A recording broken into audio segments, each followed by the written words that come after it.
Well, hello everybody. It's Phil McGroin here. You can call me Phil.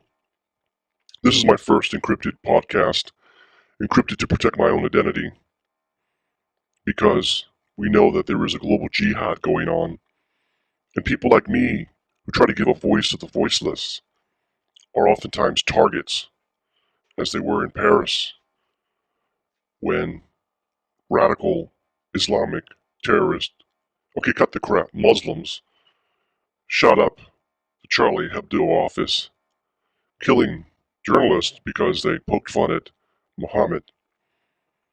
So let's get right down to it. This first broadcast, I want to look into the question, does Islam suck balls? Now I say that, I phrase it that way because I recently saw that hashtag on Twitter, hashtag Islam sucks balls, and I thought that was hilarious.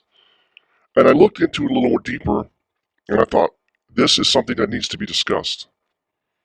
People in the West, especially Christians and some Jews, don't know what is Islam. What is Islam? So let's look at it. A little bit about myself, a little background.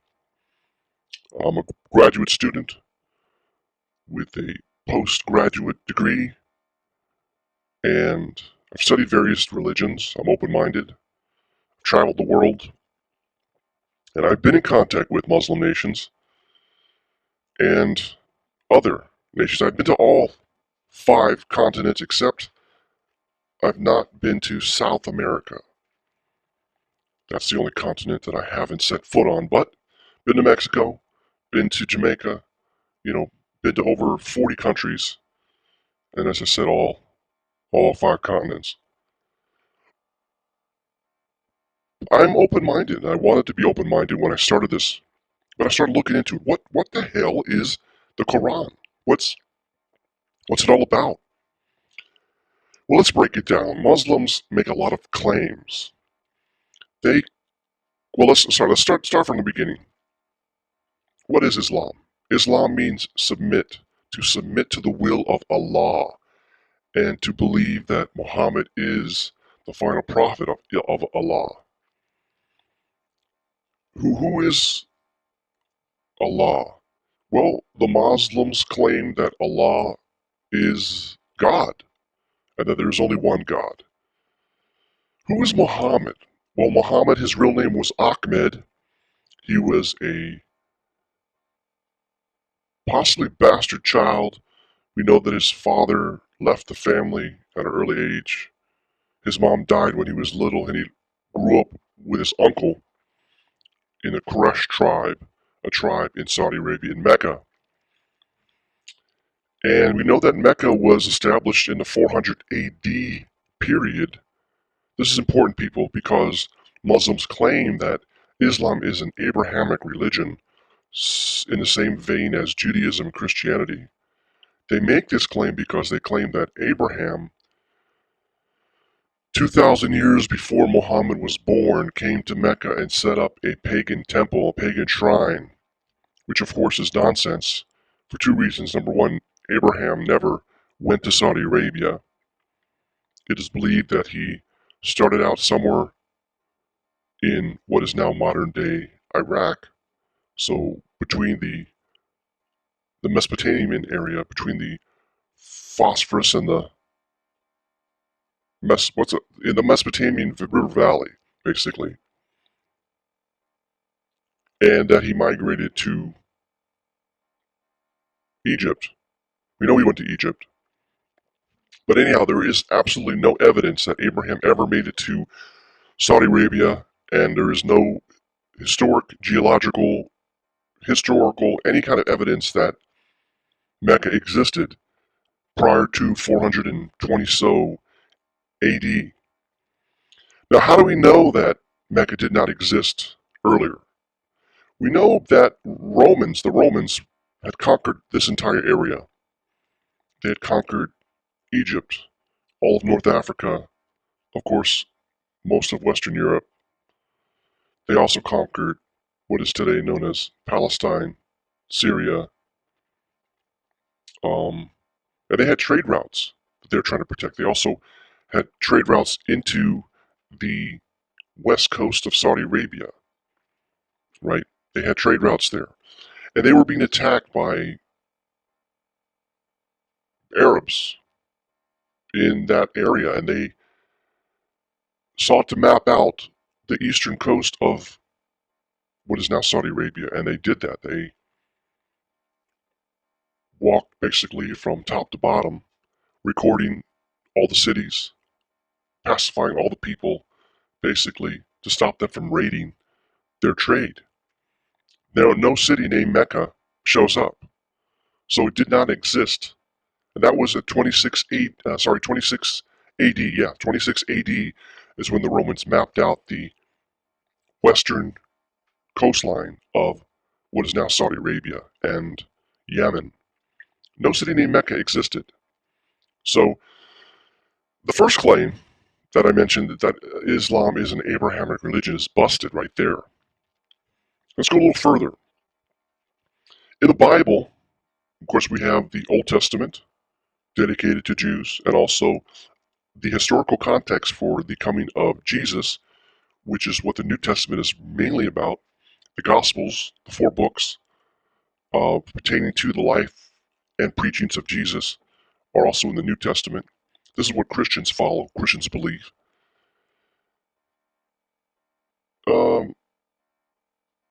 They had a name for God, and they called him, well, it's hard to know the right pronunciation because ancient Hebrew did not left out the vowels, right?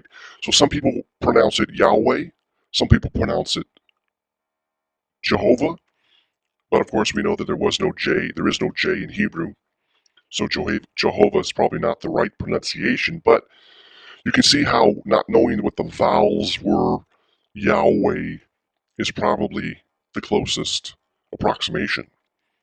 So how does the name of God go from Yahweh to Allah? Well, it turns out that in the days of Muhammad, in Mecca, there was this shrine built in the 400 AD time period by pagan Qurayshiyans, the ancestors of Muhammad. And they worshipped 360 different deities, pagan deities, and they were all in the the Kaaba is what they call that, as well as in the surrounding courtyard of the Kaaba. Well, when Muhammad came along, he claimed that there was only one true God, and his name was Allah. Allah was just one of the many gods, one of the 360 gods in the Kaaba.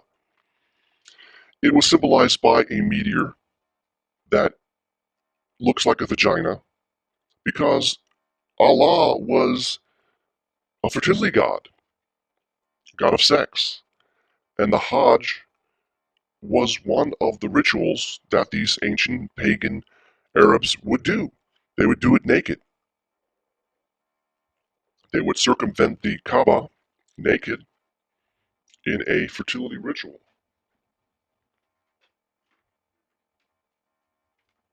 I will have sources to all of this information in the description box so that you may do your own research and, satisfy your curiosity. But, it's really easy to Google this. Anything I claim, just Google it and you'll find your own research on it. Now, so the claim that Allah is Arabic for God, which it is, in a generic sense, we can say Allah means Arabic in God, but that's not how they use it. Muslims say there is no God but Allah. So one could take that claim to mean that they don't believe in God. There is no God but Allah. There is no God, if you take it that way. Who the hell is Allah? Allah is not Yahweh. Right? If it was there is no God but God, they would say there is no Allah but Allah, but they don't say that. There is a different word used for God in Arabic, and Allah is the name of the pagan God that Muslims claim to be the perfect one true God. Let's not get it twisted. Let's understand what we're talking about here. When we talk to Muslims, or Muslims challenge you, or try to claim that blah, blah, blah, well, now you have a little bit of information. Now, Muslims will claim, and this is maybe not in the proper order, but they will claim that the Quran is perfect, that it's complete, and that it's the final word of Allah. Now, we can grant off the top, yeah, this could be the final word of Allah, but as we discussed earlier, Allah is not the God of the Jews and Christians. Allah is not Yahweh. And the word, Allah's word in the Quran, which we'll get to in just a second, is radically opposed to Christian beliefs. It's radically opposed to what Jesus said. So let's look at this first claim. They claim that the Quran is perfect. Well, the Quran is not perfect. There are many mistakes in the Quran. The original ancient Arabic also did not use accent marks. The acrylic, whatever they call it, like acrylic marks, there's a term for it, but the accent marks are not in ancient Arabic. Also, the vowels are not in ancient Arabic. So it's easy to make mistakes when translating ancient Arabic, which nobody speaks. It's even worse than Latin in terms of it being a dead language. This ancient Quranic Arabic, which nobody speaks, which a lot of people don't understand. When some Muslim says, "Oh, you have to read the Quran in the original Arabic," they're lying to you because nobody, pretty much nobody, except Quranic scholars, speak ancient Arabic or understand it.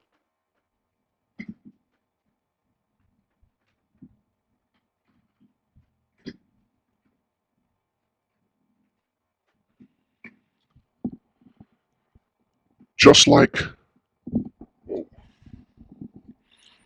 Latin spawned all of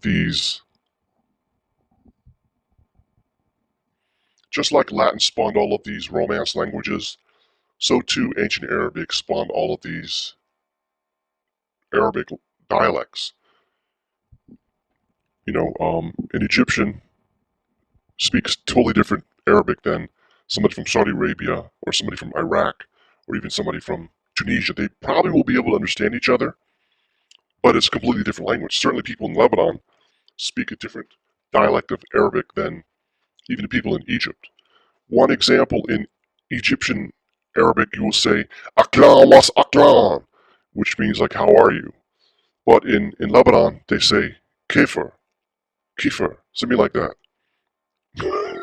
Totally different words for the same thing.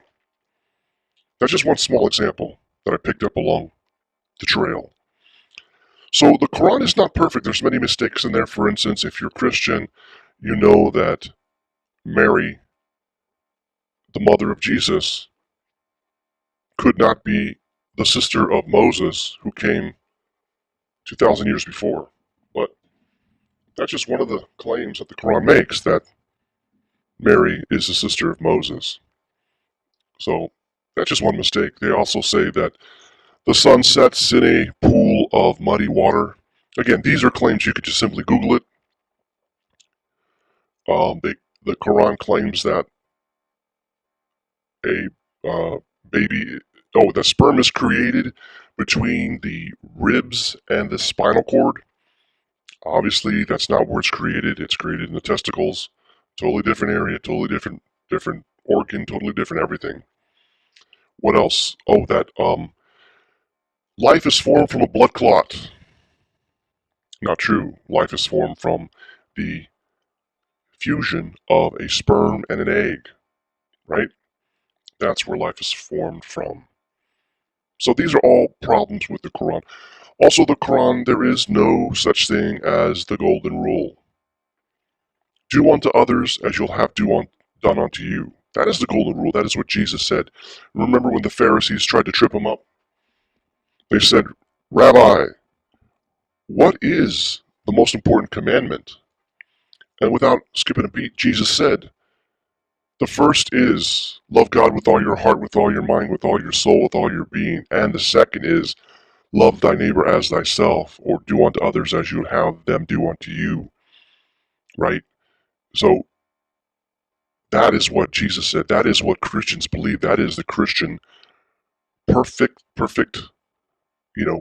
state that we try to live by.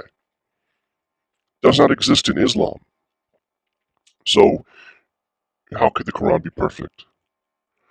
They say the Quran is complete. How can it be complete when you can't understand the Quran unless you have the Sunnah and the Hadith? Now, what is the Sunnah and what is the Hadith?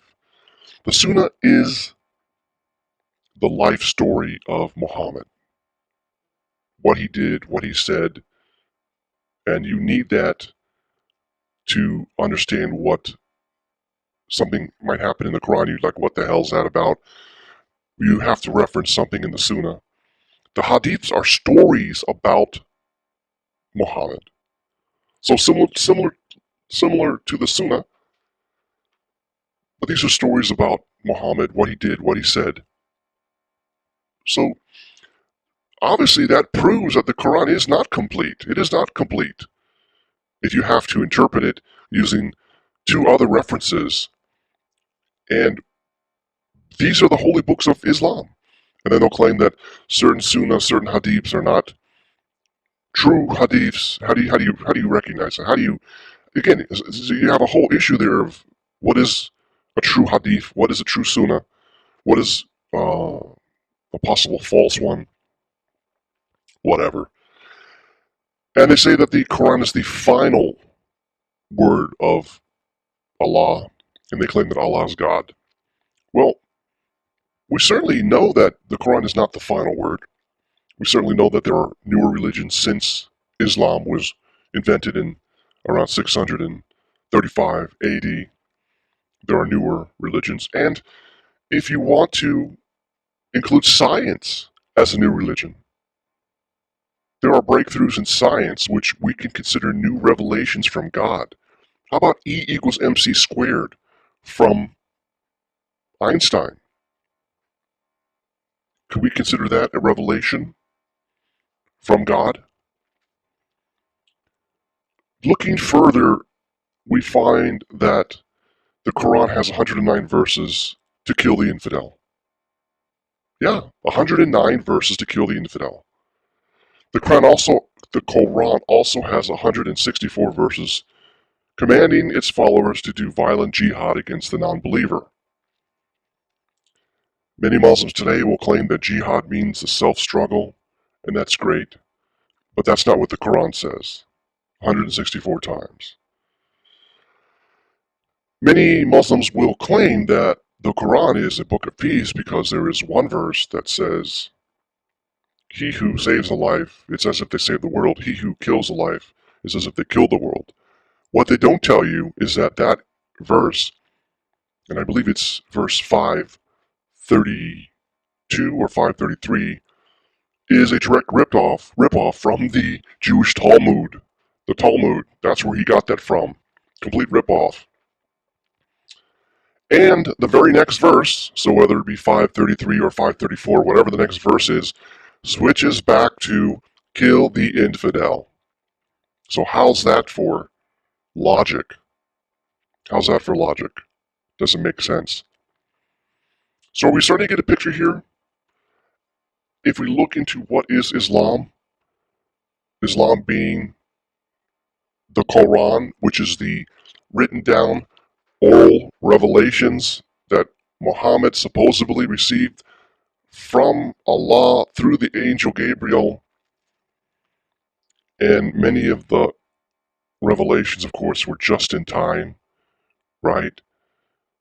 Muhammad had friends who wanted to hang out with him, and he wanted to spend time with his child bride. So, very conveniently, Allah gave him a revelation that said, hey, leave Muhammad alone, that kind of stuff. It's pretty ridiculous. Hard to believe. When you dig into it, I think there is only one conclusion. Islam sucks balls. That is for sure. That is for true. And just like communism, remember how they would say, well, communism, it's like Christianity in practice. We just haven't been able to, the country hasn't been able to do it right. And every country which tried to do communism failed miserably, killing usually millions of people. Islam's the same thing. Show me an Islamic country which is doing things right. That's following perfect Islam. And that's not totally messed up. I mean, all of these countries, that are dominated by Islam are messed up, including Indonesia, which is obviously a Polynesian or East Asian, Southeast Asian peoples. They're not Sunni or Shia. They're not Arabs or Persians. They're, I guess you'd maybe call them Polynesians, Southeast Asians. They too have a problem with recent bombings and jihad in their country. Although it's not been as bad, it's not been as severe, it's still there. Can't get away from it. So there is a sickness in this religion, and I believe that the only way to explain it is that Allah is Satan. These are satanic verses, the complete opposite of what Jesus preached. There is no way that Allah is the same God of the Christians. There is no way that Islam is an Abrahamic religion, and we need to push back against that. When they claim that, ask them, how is it an Abrahamic religion? Well, we all believe in one God. No, that just means you're a monotheistic religion. It doesn't prove that you're Abrahamic. So I hope this has given you some thoughts to ponder. I would love to hear your reaction down below, your comments. Google, people. Google is your friend. If you don't believe me, just Google this stuff. And there's other resources on YouTube which go into more detail. But I actually started reading the Quran and found it all to be true. So do some research, do some homework, and the only conclusion you can come to is Islam sucks balls, and people need to wake up and tell the truth. This is Phil McGroin, coming to you live and encrypted